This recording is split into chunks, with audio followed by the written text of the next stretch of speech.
రాష్ట్ర వ్యాప్తంగా building permit scheme పై విస్తృత ప్రచారం నిర్వహించి ప్రజలు పథకం ప్రయోజనాలను సద్వినియోగం చేసుకునేలా చర్యలు తీసుకోవాలని municipal administration and urban development principal secretary S Suresh Kumar సూచించారు. శనివారం తాడేపల్లి నుండి సిడిఎంఏ కార్యదర్శి పి సంపత్ కుమార్ తో కలిసి ఆయన నిర్వహించిన వీడియో కాన్ఫరెన్స్ లో రాష్ట్రంలోని మున్సిపాలిటీలు, కార్పొరేషన్లో ఆస్తి పన్ను వసూళ్లు, బీపీఎస్ స్కీమ్ అమలు, పురమిత్ర యాప్ తదితర అంశాలను ఆయన సమీక్షించారు. ఈ సందర్భంగా కేంద్ర రాష్ట్ర ప్రభుత్వాలకు చెందిన ఆస్తులపై ఉన్న పన్ను బకాయిల వసూళ్లకు అవసరమైన చర్యలు తీసుకోవాలని ఆయన ఆదేశించారు.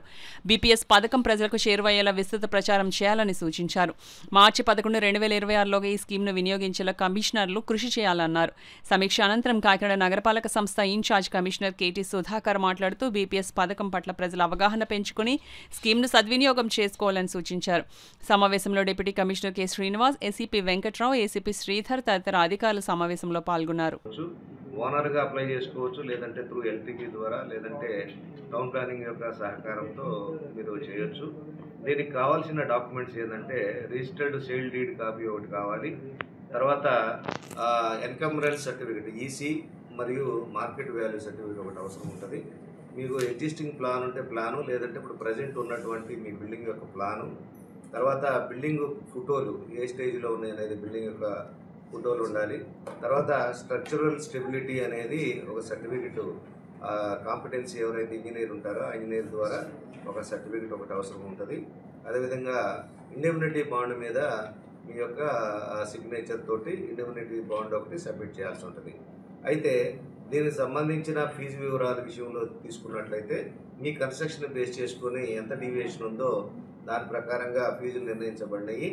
దీంట్లో ముందుగా అప్లై చేసే టైంలో మాత్రం ఖచ్చితంగా అప్లికేషన్తో పాటుగా 10,000 మీరు కట్టాల్సి ఉంటుంది.